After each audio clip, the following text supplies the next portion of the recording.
So I'm gonna play a game with you real quick before we get into the business of the day. So I'm gonna mention 3 different names and you pretty much would be thinking something along the lines of those people. If I had to mention the name Usain Bolt, what comes to mind? If I had to mention the name Caster Semenya, what comes to your mind right now? If I had to mention the name Bonginko Simtembu, what also comes to your mind? So here's a quick one.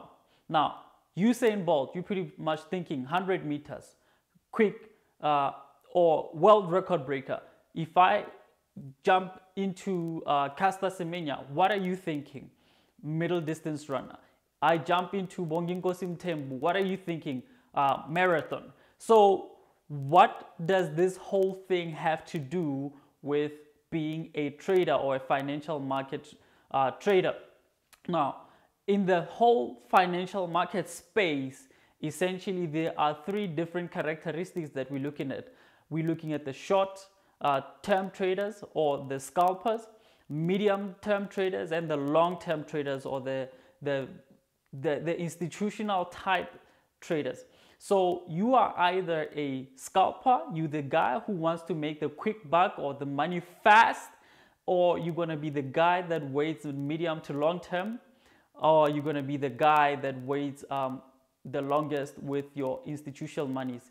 So unfortunately, the very sad truth about the financial markets is it was geared or it was designed for institutional money. So institutional thought in this approach, or the institutional approach and how you think about the financial markets, if you align it with institutional money, either hedge funds or any financial institution, your banks, etc., if you align your line of thinking with their thinking, you're most likely to be a profitable trader. Unfortunately, that usually also demands that you have quite a bit of a deep pocket, because sometimes you gotta be willing to withstand long periods of negatives, long periods of waiting for your trades to actually go into a particular direction that you're expecting. The short-term traders, the medium-term traders are most likely to dance around in the market and make or lose money respectively according to their analysis on their time frames.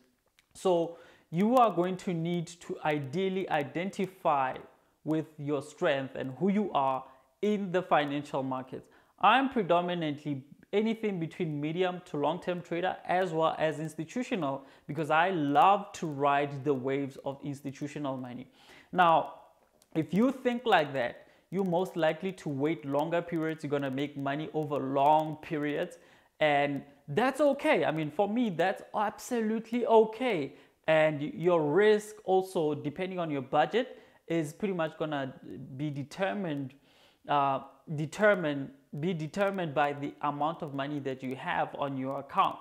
So in this third part of the truth about the financial markets is really to just bring you an awareness about who you are most likely to be aligned to, who you're most likely to be. And like I just mentioned, you are either a Usain Bolt, a Caster Semenya, or a Bonginko Simtembu. And in our case, short-term trader, scalper, medium to long-term, and long-term, and you swim with the big sharks. Right, thank you so much for tuning in. My name is Silas Merera, and I'll see you in the next video.